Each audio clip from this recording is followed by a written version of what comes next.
had the nerve, the audacity to touch my motherfucking hair. Do not touch my hair.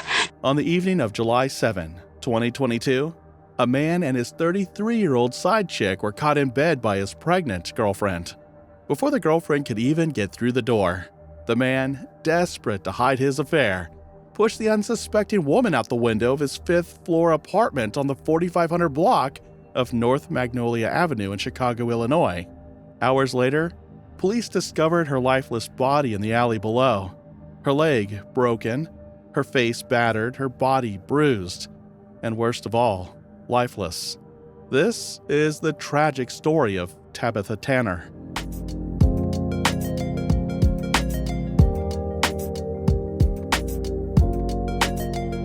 The story of Tabitha will take us to the vibrant city of Chicago, Illinois. It is a city that is framed by its stunning architecture and thriving arts culture. But behind its promising facade lies a harsher reality. With a crime rate 34% higher than the national average, safety in Chicago is never truly assured. For this reason, multiple crimes happen in this very city, and one of those was Tabitha Tanner's case. Tabitha Tanner was born on December 6, 1988, in Chicago to her parents Antoinette Tanner and Larry Jackson. Growing up, she was surrounded by a loving and extended family with whom she formed close bonds. Though she faced the heartbreak of losing her biological father in her early years, Tabitha remained deeply connected to her family. She found strength in support from her mother and her stepfather, Ben Worrell. Much about her early years remained unknown to the public, but how she grew up as a person was a reflection of the love and values instilled in her. Tabitha became a strong-willed and open-hearted woman, known for speaking her mind and standing firm in her beliefs. Had the nerve, the audacity to touch my motherfucking hair. Do not touch my hair. She carried herself with a boldness that was inspiring, never afraid to defend those she cared about or to chase after what she wanted in life. And that passionate personality of hers would manifest on her social media. It was there that her passion for personal growth and community betterment was born. She often spoke publicly about the importance of having a plan in life, encouraging others to build a stronger, healthier generation. Wellness, both physical and mental, was something she believed deeply in and regularly promoted. First, I'd like to say we need to start instilling qualities in each other, because it starts with us as adults in order to raise the queens and kings of tomorrow. And we need to just conquer jealousy. Come on, it's just not fair. It's not right to each other. It's not humane to do something like that. We can't just walk all over each other and expect to sustain unity. It's just not going to work like that. Please get it together.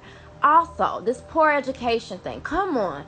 Like, we need to educate ourselves and try to do something. So what? You're going to go to jail? What is your plan? You're going to go to jail, or you're going to, like, something bad is going to happen. What fate do you have without an education, or without, what are you going to do? Are you going to go to the army? Are you going to open a business? Are you going to, what are you going to do? Are you going to try to find a job? Are you, think of long term, think of longevity. What are you going to do to manifest a healthy lifestyle? Come on. What do you think is going to happen? Okay, this is a big one. Our babies that are not talking when they should talk. And so now the parents get mixed messages. The mom doesn't even know if the baby needs to tell her something that's going on, or, what's up. You have to start teaching them how to talk soon. And if they're not talking on time, welfare definitely offers. Get to your local welfare office and ask for some info. They offer free speech therapy, so please look into it. It is so important. Please look into it. Also, be very mindful of who you leave your kids with. Do not leave your kids with just anybody. You never know the message that they relay to them. Please. Thank you so much. God bless. More than that, she was also an advocate who stood up fiercely for children and victims of abuse, a cause she championed with both her words and her heart, something that her Facebook page would display. But what Tabitha couldn't have known was the tragic irony that lingered ahead, that despite dedicating herself to protecting others from harm, she would one day become a victim herself. In addition to her advocacy, Tabitha was an entrepreneur. She built her own small business selling shea butter products, promoting natural body care and self-love through her offerings. But that was just one of her many endeavors in life. Outside of her work, Tabitha had a vibrant, lively spirit. She loved cooking, dressing up, and expressing herself through fashion. I'm making some corn, some biscuits, they look good. Have some fruit and some cake. Need to put some minced garlic in my shrimp. Let me do that now. Her personal style was bold and confident, often wearing outfits that embraced her femininity. Though her fashion choices sometimes attracted unwanted attention from questionable individuals, Tabitha remained unapologetic, embracing her right to express herself freely. But sometimes, no matter how strong or self-assured a person is, danger has a way of creeping into their life, disguised as something thrilling, something promising. And for Tabitha, that danger came in the form of a man who would ultimately steal her life away. At some point in 2022, Tabitha met the 38-year-old Tyson Tillman.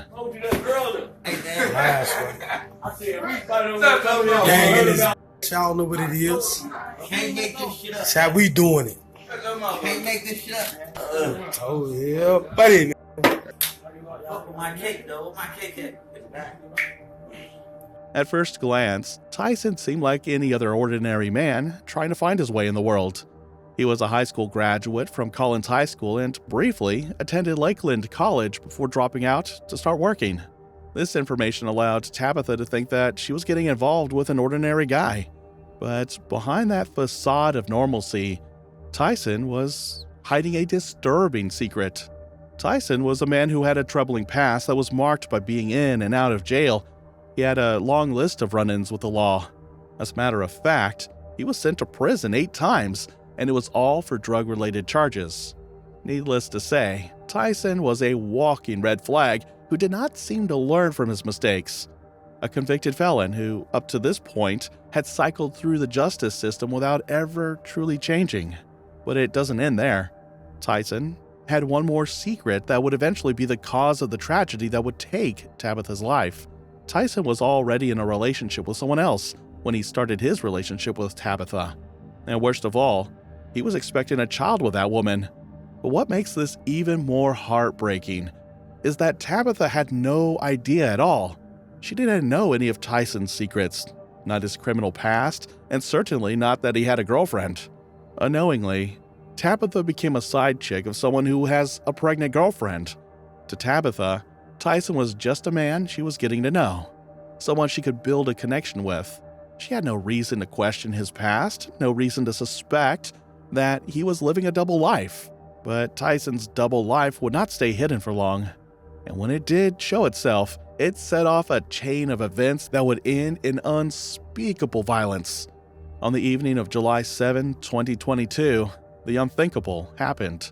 That night, Tabitha went to Tyson's apartment at the 4500 block of North Magnolia Avenue, Chicago, Illinois. It was the very same apartment Tyson shared with his pregnant girlfriend, but she wasn't home that night. And so he thought that he could bring his other girlfriend, Tabitha, over. She arrived at Tyson's place at around 10:09 p.m. She probably thought it would be just another night with the man she was getting closer to. Maybe a quiet evening together. Maybe something more. But what she didn't know was that she was walking straight into a tragedy. The night continued as it is, Tabitha and Tyson doing what couples usually do. Talking, laughing, sharing space in a way that likely felt safe to Tabitha. And in the heat of the moment, they started to make love in the very bed Tyson shared with another woman. But things would take a sharp turn when something unexpected happened. Tyson's pregnant girlfriend arrived at the apartment, oblivious of the betrayal that was happening inside her very home. As she tried to open the door, she was stunned that it was locked, and Tyson did not want to open it. She already knew right then and there that something bad was happening. Inside the apartment, panic began to rise. Tyson knew exactly who was at the door. And Tabitha, still unaware of the full picture, may have started to feel that something was suddenly shifting in his demeanor. The urgency in his voice, the tension thick in the air. For over 10 minutes, no movement from inside the apartment could be detected. What exactly happened inside the apartment that evening would remain unclear, but what happened next was something no one would expect. In a desperate attempt to conceal his betrayal, Tyson did something that was nothing short of disturbing. He threw Tabitha out of the window of his apartment building. It was a 5-story fall that no one would be able to survive, and so she plummeted while she was still. No clothes, no explanation, no protection. In a snap, Tabitha died a tragic fall, betrayed by the very man she gave her whole trust to. But what Tyson did after that was even more disturbing. Just moments after, he would be seen by an exterior surveillance camera of his apartment walking out of the apartment and checking Tabitha's dead body. However, even after seeing the horrifying results of what he had done, Tyson did not call 911. He didn't cry for help. He didn't kneel beside her, didn't check for a pulse, didn't so much as cover her exposed body. He just looked. Moments later, he walked right back into the apartment as if he had not just ended an innocent woman's life. And for the entire night, Tabitha's dead body lay on the cold alley ground she landed on. Lifeless. It wasn't until exactly 6:11 a.m. on July 8, 2022, that police discovered Tabitha Tanner's body in the alley behind Tyson Tillman's apartment building. She was pronounced dead at the scene, and when the Cook County Medical Examiner's Office examined her body, they found a heartbreaking situation Tabitha suffered. During the examination of her body, they found that she had sustained a broken leg, facial injuries, and a lacerated heart that ultimately led to her death. It was a tragic accident that no one should ever suffer. But there was one detail in how she was found that raised the alarm of the police. Right then and there, the police knew that this wasn't an accident. They immediately realized that this was a homicide case. And it wasn't long until a name would lead them to a major breakthrough. They quickly identified Tyson Tillman as the primary suspect in Tabitha's murder case. But when he was brought in for questioning, he claimed that he had no knowledge about the situation, denying any involvement in Tabitha's death. But as he was pressed for the truth, he would yet again change his story. This time, he admitted that they were involved in a physical altercation within the apartment and that Tabitha's clothes came off during the process before she fell from the window. But as investigators dug deeper into Tyson Tillman's shifting narrative, the inconsistencies only grew more alarming and the pieces of the puzzle began falling into place. And it wasn't long until they discovered something that would shift the case into a sharp focus. As they continued their investigation, authorities obtained surveillance footage from the night of the incident. The video provided a chilling timeline of events from the moment Tabitha arrived at Tyson's apartment to the devastating aftermath. It captured her entering the building and showed no signs of distress at the time, indicating that she believed she was simply spending a normal evening with someone she trusted.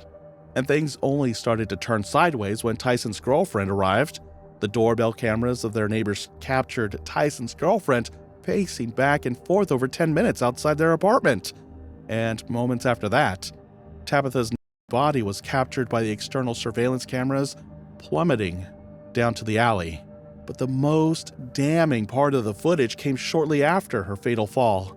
The video clearly showed Tyson Tillman exiting the apartment shortly after the time of Tabitha's fall.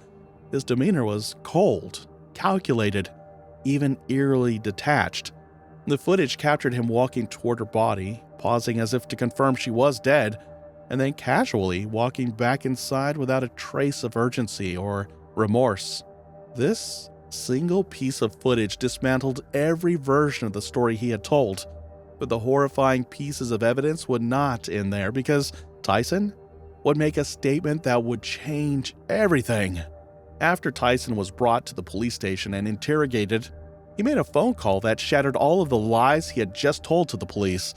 In that call, Tyson stated, "I threw the out the window," Little did Tyson know that a Chicago police officer was nearby, and his chilling statement was captured on the body cam that the officer was wearing.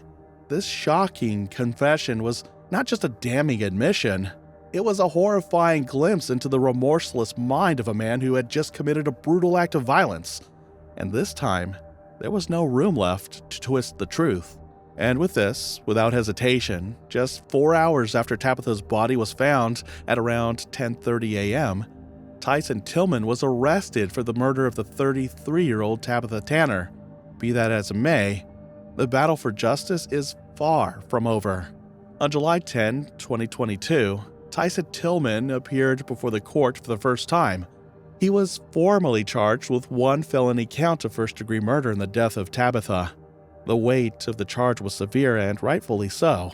The following day, he was held without bond, which means he will not be able to walk free until a final verdict for his case has been handed down. His public defender tried to appeal for a bond. The public defender said that it is too early to know if Tabitha was really pushed out the window or if she jumped on her own. But the judge presiding over the case noted Tyson's criminal history. Since 2003, he had been sentenced to prison 8 times for drug-related offenses, and more than that, his actions after the crime, all of which indicated that he does not feel an ounce of remorse for what he did, prompted the judge to order that he be held without bail. As of now, Tyson is still awaiting trial, and given the often slow and complex nature of the legal system, it may take years before a final verdict is reached and justice is served for Tabitha Tanner, whose only mistake was loving a cruel man. As the days following Tyson Tillman's arrest unfolded, the weight of the tragedy began to ripple across the Chicago community and beyond. Tabitha's friends and family were left in a state of disbelief, trying to reconcile the vibrant, passionate woman they knew with the brutal way her life was taken. To mourn Tabitha's passing, the people who were dear to her gathered at the very alley where her dead body was found. There, they lit candles and left balloons to symbolize the light that she left in their lives. And as they stood there, they couldn't help but feel utmost devastation and rage towards the man who took Tabitha's life. We here. This is the building officially where she fell from. We just posted up. The wind is kind of blowing, but when I fell over, ooh. Well, I'm gonna start this off. I want to say rest in peace to Tabitha. Like, I'm not gonna lie, I feel like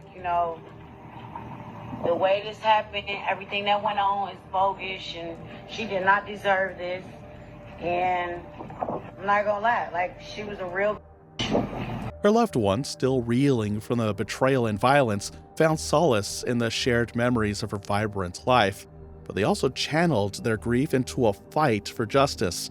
The loss of her vibrant life has sparked important conversations about domestic violence and betrayal, and her memory continues to inspire the fight for change.